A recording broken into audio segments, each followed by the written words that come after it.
Welcome to Inside Scoop with Sean Emery, where we will continuously bring you closer to companies, sectors, and themes. This recording should not be construed in any manner whatsoever as a substitute for personalized individual advice from Avery & Company.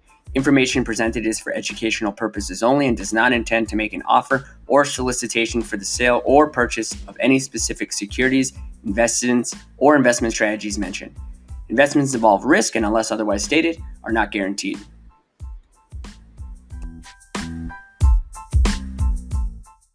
So the world's experiencing something it has never experienced before, where a health situation is spreading rapidly across the globe, given that we have global trade, much more global travel taking place than years ago. And at this stage of the problem, the solution has been somewhat rudimentary, where the tactic is to stay home, don't interact with others, social distance, and other various mitigation tactics. And while this may help flatten the curve, like many are referencing it, in the very short term, the longer term solutions, and that's how we think, are going to include a combination of science, technology, and improvements in reserves and logistics. And at the same time, the health issue is creating an economic issue, just given the gap, in which it is, in my view, that we can have some sort of balancing act for the common good. We can help those who are susceptible to the illness while also maintaining a certain level of economic activity. But again, in order to do this, this must include levels and acceleration in science and technology to really get a grip of the severity of the situation. So there's multiple layers to dig into. And with that in mind, I wanted to bring in Nikhil Krishnan. He was the senior analyst and that was covering digital health and biotechnology, along with private market trends at CBInsights. You've probably seen his work in The Economist or New York Times, or have even seen him speak at different outlets. He's a graduate from Columbia. Prior to CBInsights, he worked some at the Small Business Administration. He also worked at Uber before moving into different areas of passion for himself. So he's someone I wanted to sit down with, pick his brain, just given the fact that we're having a health issue that requires technology, one that's creating logistical challenges overall. And I wanted to share with you the conversation. So here it is. All right, Nikhil, how you doing? I'm good. How are you? I'm doing well. Thanks for coming on and having an open discussion around kind of health and technology. I think there's always a good time to talk to you, but probably no better time to talk to you, just given the circumstance we're facing today. Yeah, suddenly health is hot again. It is. What I wanted to do, at least to start, is preface with giving everyone a little bit of a background of yourself, and then looking at the situation we're facing today and just giving us your thoughts from kind of a very high 10,000 foot view. Sure. Yeah. So my name's Nikhil. I used to work at a company called CBInsights, which basically took a look at data happening in private markets as well as public companies. So taking just a look at trends in the industry, I helped build out our research team and specifically helped build out our healthcare research team for a few years. After that, I was at a company called TrialSpark for about a year, where I was helping build a new clinical trials engine. And then recently I went to start my own thing. So now I am exploring the intersection of healthcare and comedy through a newsletter I run called Out of Pocket. And we'll be moving into things like sketch comedy, etc., kind of making fun of the healthcare industry.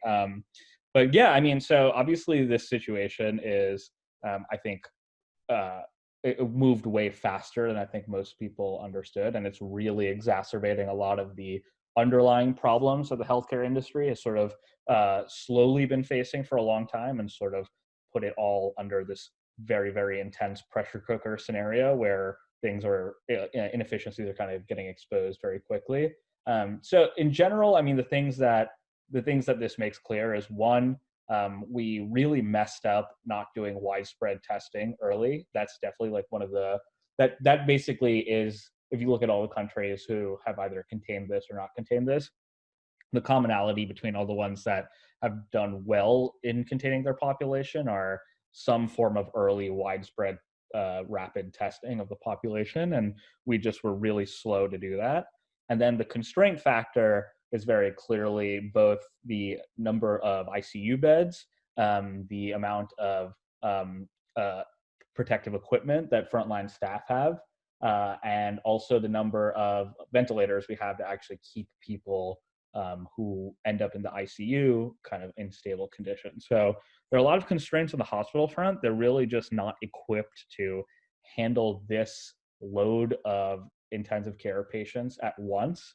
And so you may have seen some of these things called flatten the curve, and a lot of these sayings about social distancing to make sure that we just don't overwhelm the healthcare system at once.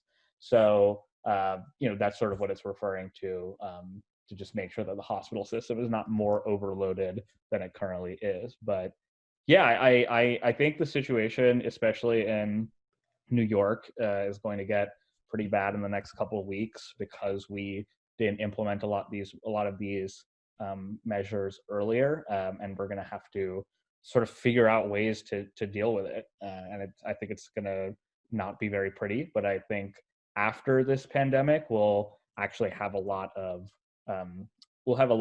talking points about things we need to fix in the healthcare system, especially with an election year coming up. So I'm hoping that this is a catalyst to actually change some things meaningfully. That makes sense. I agree. It's clear that the system, and we can even say systems, were not necessarily prepared for the situation of this magnitude. Specific regions have definitely coped with the problem more than others, and that's probably a good thing in the sense of seeing a couple different countries get through the issue at hand. One question I believe we're all thinking about is the speed of treatments, therapies, and the timing of an eventual vaccine. We're looking at data that just shows Google searches for vaccine hitting record highs, and then Twitter feeds and things like that. Discussion is being covered in mass scale. You have particular expertise in clinical trials and have done plenty of research on health tech. What are some of the levers that you think can be pulled in terms of trials, just given the urgency of the situation? Yeah, so there's a few parts to this. So if you've looked at some of there's two ways to think about this. One is, how do we develop a totally novel vaccine that is specifically addressing this disease?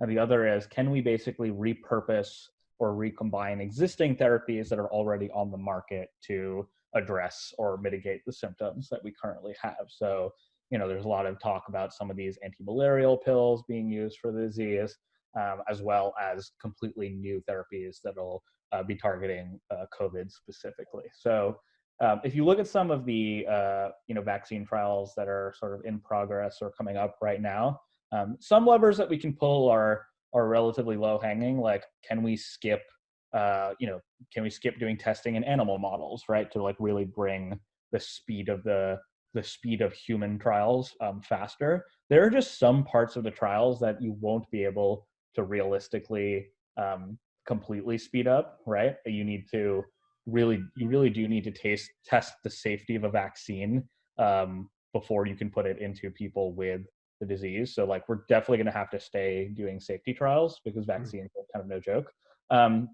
But you can also do interesting trial designs, which I think will probably be explored with some of the COVID stuff. So for example, there's different types of trial designs called umbrella trials, where you basically have a singular control arm, and then you're testing like 5 different arms with all different therapies targeting the same disease. So that way you don't have to recruit a control arm for every single group, for example.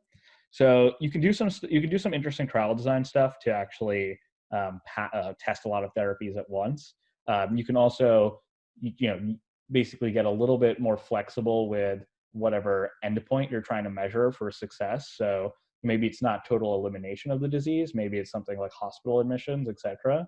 And then the last thing is the actual trial structure itself. So I think these trials could actually potentially be done mostly remotely because first of all, there's obviously like the kind of speed aspect of this, and we also don't want to be overloading some of these hospitals with doing screening for clinical trials. So being able to maybe leverage some of these more remote tools to actually run these trials, I think could actually be really beneficial in this case. Well, I'm pleased to hear about the remote capabilities specifically for trials. But building further on different topics, I know our health system is built upon its physical infrastructure, both for acute and non-acute patients.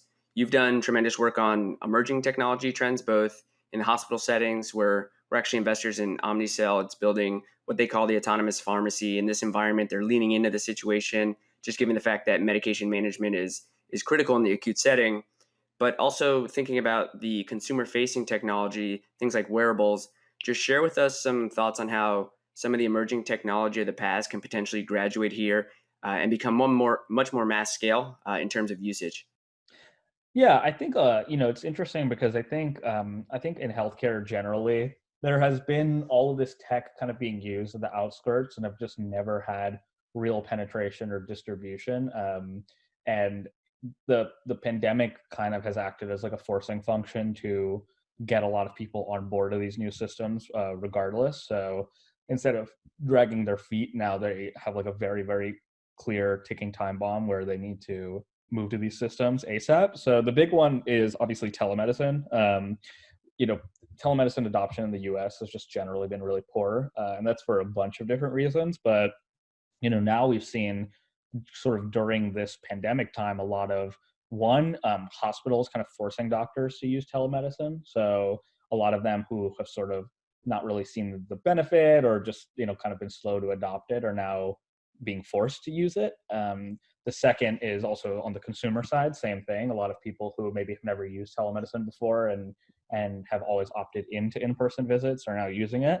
The third thing is that a lot of the reimbursement for telemedicine, at least right now, is being reimbursed either like at parity with what an in-person visit would be like, or in or basically like something close to it. Although I have, candidly don't remember exactly how much Medicare is reimbursing for telemedicine. I think it's way less, but I think for a lot of the commercial insurance plans, they're reimbursing the same amount as an in-person visit. And then finally, I think what we'll end up seeing, which will be interesting, is you have all these non-COVID related cases basically being told to delay most of their treatment or get most of their stuff done through telemedicine. And so I think by the end of this, we'll probably have enough data to kind of do a retrospective and see, hey, maybe some of these diseases don't need to come into the health system as frequently as they currently do. And we'll see maybe like, hey, there are a lot of these prescription drugs that we could actually prescribe over telemedicine that didn't need an in-person visit in the first place. So, maybe we'll actually continue to prescribe these through telemedicine only visits. Time will tell. You could also show the opposite and kind of explain why we need in-person visits for certain Right. things. So telemedicine is definitely one of the areas that I think we'll see a lot of changes in. And then the second is just general remote monitoring tools, whether that's wearables, etc. Again, like one part is, can you use these new sensors to do like mass public health kind of dashboard style stuff? So whether that's through smart thermometers like Kinsa, or maybe some of these large scale wearables where you take people who maybe had COVID, looked at their historical wearable tracking and see if there's anything interesting that kind of would have suggested earlier in the process that there was some issue with patients, especially for a disease like this where it's asymptomatic for a long time, so you don't even know you're sick. So maybe if there was some just early indicator that there was something wrong with you, even if it couldn't identify what, you could take measures earlier. So yeah, I mean, I think in general, it's just we'll see more stuff can probably be done at home, and whether that's at home like testing, like monitoring, visits itself. I think we'll just discover through this that we can do a lot more at home. And it's interesting because a lot of these questions have always been theoretical when we think about policy changes. And now for the first time, we have this like really large scale experiment being done by force. So I'm hoping we actually take this, unfortunate time to actually use some of the data to inform future policy changes. Definitely. Kinsa is interesting here, and those that I guess haven't heard of it, it's a digital smart thermometer. It's a pretty good use case of using basic technology, connecting it to the internet, and then to a centralized database. There's some data already showing clusters of atypical fevers in those cities that are most impacted. So this can help to direct government attention today, but in the future, it's also a great idea for alerting health systems in general. So I can actually imagine a world where connected wearables are capturing all types of data that then alerts the health systems in advance, and they can use these systems to then alert staff or other parts of the system automatically using hypothetically PagerDuty's business intelligence or events alert monitoring system. But Nikhil, you have good experience here. Who do you see best positioned to improve health outcomes? Is it Apple with the watches and AirPods and the continued evolution of that product portfolio? And then I know they just announced and launched a COVID app to review symptoms, and it's getting really good adoption and traction in terms of downloads. Or is it Verily, which is Google or Alphabet's life science division? They have the hardware capabilities, the artificial intelligence capabilities, and they clearly have the resources financially. Or is it the other low-hanging fruits in terms of Amazon, Microsoft, Facebook, again, financially backed, large organizations with great scale? Those are some of the obvious potential winners. And then there's the smaller one, and you mentioned telemedicine before. There's Teladoc getting all the attention at the moment. They've spent over 1.5 billion over the last 3-4 years in terms of acquisitions. And companies like Best Doctors was one of them. InTouch Health was another that I know of. Valuation is another story there, but big picture and even narrowing in, who's best positioned in your view to win here in this environment and in the future as it relates to health and tech?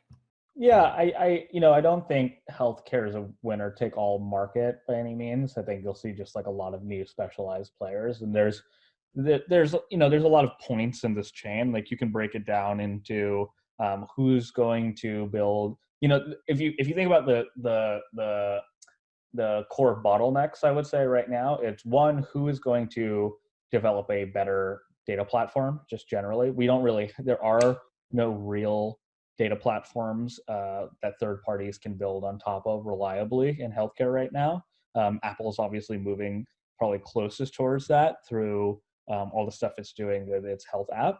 Then there's the supply chain logistics piece of this. If we want more stuff to be done at people's homes, remotely, etc., then you'll need a really reliable supply chain to actually get these things to people's houses. So Amazon obviously kind of positioned well to do that. And then you need someone to basically, I think, build better and newer therapeutics and intervention, as well as better and newer screening devices kind of earlier in the patient's life cycle, in the patient's disease life cycle. And I think Google is doing a lot of really interesting things, partnering with med device companies to do better screening, especially on the imaging side of things. So, if you break down the value chain, I think there's room for kind of everybody. I would like to see generally more companies kind of take on the hospital systems generally. I think that there's more room to kind of unbundle all the functions of a hospital system that are kind of over-serving their customer base right now. So you see some inklings of this with a lot of these new primary care startups like One Medical, Iora, et cetera. You see it with some specialty specific companies coming up. So there's a lot of these digital therapeutics that kind of act as, primary care plus, ancillary support services for things like diabetes management, et cetera. I think there's still more room to unbundle other parts of the hospital also, but I think we will probably see a new player more on the care delivery side, or a bunch of players in the care delivery side that kind of challenge a hospital's dominance. All right. The concept of unbundling hospitals, that's probably something we could talk on a whole another podcast all by itself.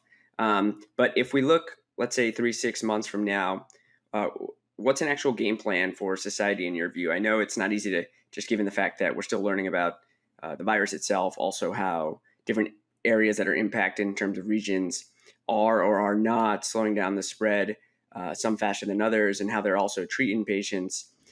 You've talked about different technologies or the ramp of testing for those who are either sick or who have built immunity already. Both important, but yeah, not an easy answer. But your roadmap the next 3-6 months, kind of just give us your best thinking. there are actually entire government departments who are trying to tackle that question. Right. But yeah, I think I think it's a few things. It's like, one, there's the most immediate issue, which is how do we extend hospital capacity right now to handle the influx of cases that are happening. And there are a lot of pitches that are happening, for everything from manufacturing more protective equipment to basically retrofitting hotels to operate as ICUs, trying to sort of figure out more ventilator manufacturing and bring it to these hospitals, and especially in the epicenters like New York and San Francisco, or just general, or Seattle, to basically lighten that load. So that's really the most important near-term issue. Then the second effect is we need to get testing to everybody quickly and constantly, and we need to be testing the population just like regularly to see both how far it's spread, as well as like you said, some of the serology testing to see who already been infected, and then probably figuring out like a slow rolling of society being reopened based on people's both immunity as well as um, lack of presence of the disease in those areas, and then still maintaining sort of strict quarantines on the most at-risk populations. And then we basically just have to hopefully bide time until a vaccine or a proven combination therapy works for patients that are affected. I think if we open the doors too early, there'll be like some very severe consequences, because the spread will just kind of immediately go back up, and the containment gets even harder as more people get infected. So I think we have to be really careful about that. But it all comes down to testing. Like, at the end of the day, we just need to do widespread testing to understand what exactly we're dealing with. So yeah, I mean, I think that's the core of it. Now, last question, and one of that is probably even harder, and I won't hold you to it, but for treatments, vaccines, what kind of reasonable timing do you think we should expect? Oof, Uh, man. I mean, I think there's just like there's enough motivation right now to do this quickly that it would be great if we saw it within um, a year and a half. But these vaccines take a really long time. I think people underestimate. Like, I think Ebola, the vaccine, took a few years to actually develop after the post outbreak. It's not a fast process, um, but that's my hope. I think we'll also discover between now and then some combination therapies that are actually pretty good at mitigating symptoms once they hit in people. And the other thing to just remember is that clinical trials are useful in targeting the disease at different points in its life cycle. And the problem right now is, for the most part, we test people when they're already in the hospital. So we only have a good sample size of people who are moderate to severely impacted.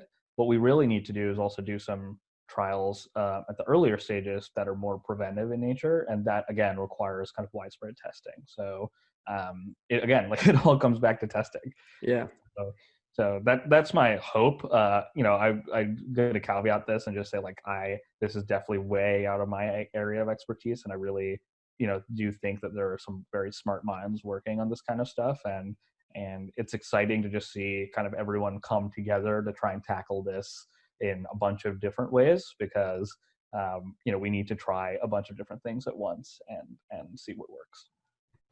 makes sense. That's a good place, I think, to end and really summarize everything we talked about. First and foremost, I think it comes down to testing, and testing in two ways. Testing who has it now to fully understand the problem, like you said, testing to understand who has built immunity to potentially move people back into society. That's more specific to the economy. And then also how technology can play a pretty vital role here in an environment like this, whether it's for early detection of abnormal health activities such as KINSA's temperature screening, or telemedicine, where you made a great point that we may get critical data that shows certain health issues may be better served outside of the hospital, and some that actually may show the opposite. and again, good information to gather as time goes on. Also, that the health system needs to continue to build out a central data platform. And personally, I think that's key if we want to be proactive about future health issues nationally, where a central database could be pretty valuable. And again, it doesn't have to be one database, but multiple databases, again, that can work on a single platform. And you emphasized that earlier. Lastly, is we can tackle the issue. I think there are other use cases and countries that have shown that even without wide-scale lockdown, such as South Korea and maybe Singapore, that you can move through this issue as we wait for therapies and treatments. But it will take a commitment to test in mass scale. So I think that is the general summary, but I also wanted to give you a couple moments to just give us any of your final thoughts. Yeah, I think for I think anybody, and even healthcare or not, I think this just shows how many potential fixes, how many potential things to fix there are in the healthcare system, and I don't think there's ever been a better time to get involved and try to kind of improve the system, because I think after this episode we're going to see a lot of focus on trying to make it easier for people to attempt to fix the system and really iron out new policy to facilitate that. So if you've ever been interested in helping to fix healthcare, I think this is the best time to kind of get involved. Sure. Great. I agree completely. I hope you are safe in New York. You are in one of the hotspots, and hope you, your family, remain safe, and we'll be in touch. I appreciate you coming on and sharing a lot of your insights. Yeah, thanks, man. I appreciate it. Thanks for having me.